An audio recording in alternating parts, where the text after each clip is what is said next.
नमस्कार, मैं हूं धर्मेंद्र। आप देख रहे हैं ऑनलाइन न्यूज इंडिया। दिल्ली के अंदर हज हाउस बनाया जा रहा है। पहले से हज हाउस है दिल्ली के अंदर, लेकिन शीला दीक्षित की सरकार ने 2008 में एक हज हाउस को पारित किया था दिल्ली के द्वारका में। और दिल्ली के द्वारका में इसलिए उसको पारित किया गया था ताकि द्वारका से लेकर के इंदिरा गांधी एयरपोर्ट तक जो दूरी है वो कम रहेगी और हज यात्रियों को सुविधा होगी। ये 2008 में शीला दीक्षित ने 5000 वर्ग मीटर का एक प्लॉट, एक जमीन उसके लिए आवंटित की थी।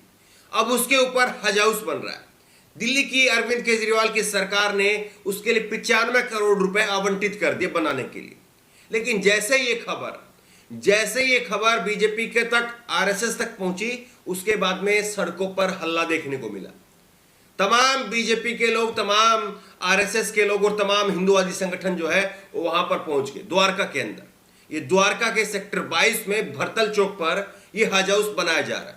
लेकिन जैसे ही उसकी नींव रखी जाती, उसकी ईंट जो है, नींव की पहली ईंट रखी जाती, उससे पहले तमाम लोग वहां पर पहुंच गए और तमाम लोगों ने वहां पर पहुंच करके हंगामा करना शुरू कर दिया और जबरदस्त तरीके से हंगामा हुआ। ये खबर आप देखिए ऑनलाइन न्यूज इंडिया की, और उसके बाद में आपको वीडियो दिखाएंगे।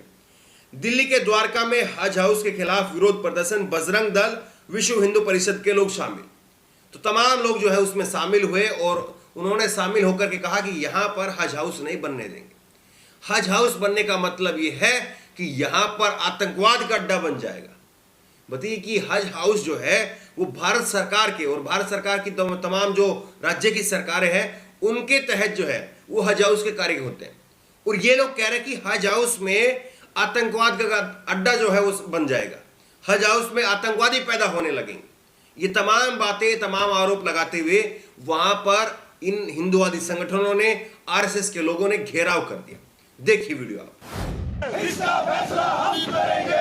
एक किनारा एक किनाम, जय श्री राम, जय श्री राम। एक किनारा एक किनाम, जय श्री राम, जय श्री राम। वंदे मातरम, जय श्री राम, जय श्री राम, जय श्री राम। वंदे मातरम, जय श्री राम, जय श्री राम, जय श्री राम। एक किनारा एक किनाम, जय श्री राम, जय श्री राम। ये भूमि हमारी है, इसका फैसला हम करेंगे। ये भूमि हमारी है, इसका फैसला हम करेंगे। ये भूमि हमारी है, इसका फैसला हम करेंगे। एक किनारा एक किनाम, जय श्री राम, जय श्री राम। वंदे मातरम, जय श्री राम, जय श्री राम। हज हाउस बंद करो, जय श्री राम, जय श्री राम।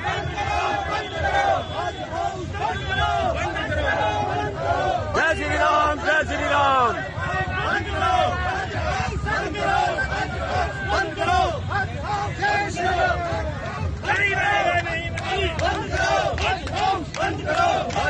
बंद करो, हज हाउस नहीं बनेगा, हज हाउस नहीं बनेगा,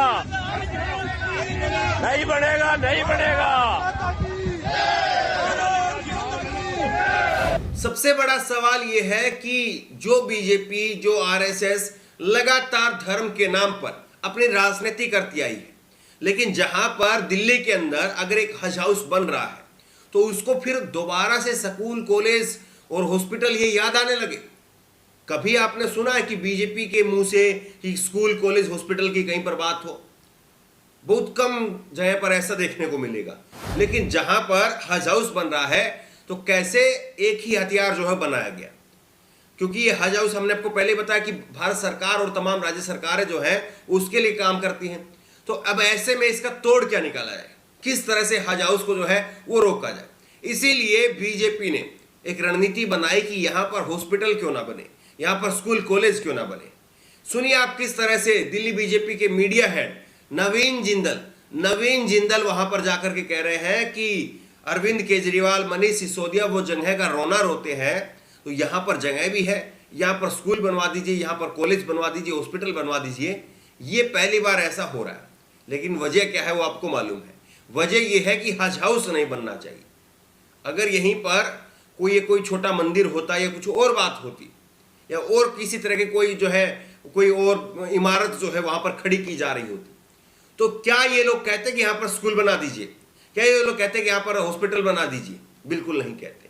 लेकिन अब जब ये फंस रहे हैं तो अपना एजेंडा किसी न किसी तरह से ठेलना है, इसीलिए जो है ये यहां पर आ गए। स्कूल कॉलेज की बात कर रहे हैं। सुनिए, आप दिल्ली बीजेपी के मीडिया हेड हैं नवीन जिंदल, उनको सुनिए। मैं पूछना चाहता हूं अरविंद केजरीवाल से। अरविंद केजरीवाल, दिल्ली की इस जमीन पर यानी कि द्वारका सेक्टर 22 में जहां मैं खड़ा हूं, यहां पर वो 100 करोड़ रुपया खर्च करके एक हज हाउस बना रही। अमानतुल्लाह खां इस हज हाउस के अंदर रोहिंग्या मुसलमानों को बसाना चाहते हैं। 5 करोड़ रुपए अब तक इस पर खर्च हो चुके हैं और कई बार इसका शिलान्यास हो चुका है। मैं अरविंद केजरीवाल, मनीष सिसोदिया और संजय सिंह से पूछना चाहता हूं कि दिल्ली में जब आपके पास जगह है, इस जगह पर आप अस्पताल क्यों नहीं बनाते? इस जगह पर आप स्कूल कॉलेज क्यों नहीं बनाते? इस जगह पर आप किस प्रकार से हज हाउस बना रहे हो केवल एक मुस्लिम समुदाय को खुश करने के लिए? मैं पूछना चाहता हूं उनसे कि दिल्ली की जनता का जो टैक्स पेयर का पैसा है, क्या वो पैसा अरविंद केजरीवाल ने केवल मुसलमानों के लिए समर्पित कर दिया है? मैं अरविंद केजरीवाल से जानना चाहता हूँ। देखिए, ऐसा नहीं है कि पहली बार दिल्ली के अंदर कोई हज हाउस बन रहा है, और इससे पहले दिल्ली के अंदर हज हाउस था ही नहीं, और अब जैसे ही हज हाउस बन जाएगा तो फिर उसके बाद में दिल्ली में आतंकवाद आ जाएगा। ऐसा नहीं है। अभी भी दिल्ली के अंदर, दिल्ली के रामलीला मैदान के पास में तुर्कमान गेट पर हज हाउस है, लेकिन वो पुराना हो चुका है। उसमें यात्रियों की ठहरने की संख्या जो है इतनी ज्यादा बढ़ जाती है कि वहां पर हो नहीं पाता है, और उसके बाद में यात्रियों को जो है वो दिल्ली के रामलीला के मैदान के पास में, दिल्ली के रामलीला मैदान में टेंट लगा करके वहां पर ठहराना पड़ता है। अब सवाल ये है कि जब लगातार उत्तर प्रदेश से, हरियाणा से, राजस्थान से लोग दिल्ली आते हैं और दिल्ली से फिर हज को जाते हैं, तो ऐसे में लोग जब लगातार बढ़ रहे हैं और दिल्ली के भी 20,000 के करीब यात्री मुसलमान वो हज को जाते हैं, तो ऐसे में जगह तो चाहिए ही, लेकिन लगातार ये लोग जो है वो इसका विरोध कर रहे हैं। उस समय 2008 में शीला दीक्षित की सरकार ने इसको आवंटित किया था, केजरीवाल की सरकार उसको पूरा कर रही, लेकिन इनको ये हजम नहीं हो रहा है, और इसीलिए तरह तरह के नारे जो है वो गढ़े जा रहे हैं। लेकिन सवाल ये है कि एक समुदाय विशेष का अगर कोई कार्यक्रम हो रहा है, अगर कोई इमारत बन रही है, तो उसमें दूसरे समुदाय को आपत्ति क्यों होनी चाहिए? लेकिन पिछले अगर 7-8 साल से 10 साल का अगर माहौल उठा करके आप देखिए तो इसी तरह की राजनीति हो रही है। ये ऐसा लग रहा है कि मुसलमान समुदाय जो है, या मुसलमान नाम, उर्दू का नाम, उससे एक नफरत है। लेकिन इस नफरत करने वालों को ये नहीं भूलना चाहिए कि अब जब हम गर्व कर रहे हैं कि हमारा ओलंपिक के अंदर एक गोल्ड मेडल आया है, नीरज चोपड़ा वो गोल्ड मेडल लेकर के आए हैं, तो नीरज चोपड़ा के जो कोच हैं उनका नाम है नसीम अहमद। आप ये बताइए, ये है भारत की संस्कृति, जहां पर हिंदू को तैयार करता है एक मुस्लिम कोच है नसीम अहमद, वो उनको तैयार कर रहे हैं।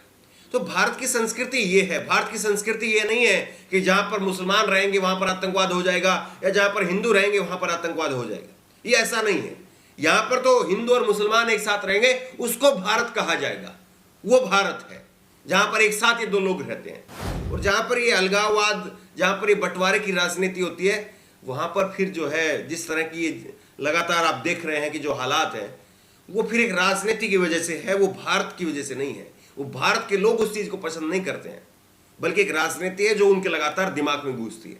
बहरहाल, जिस तरह से हज हाउस का विरोध किया जा रहा है, इसको लेकर के आपकी राय क्या है? क्या वाकई हज हाउस नहीं बनना चाहिए, या आपको लग रहा है कि हज हाउस बनना चाहिए? एक समुदाय विशेष को, एक राजनीति विशेष को जो है वो केवल अपने एजेंडे के तहत दिक्कत है, बाकी दिक्कत नहीं है।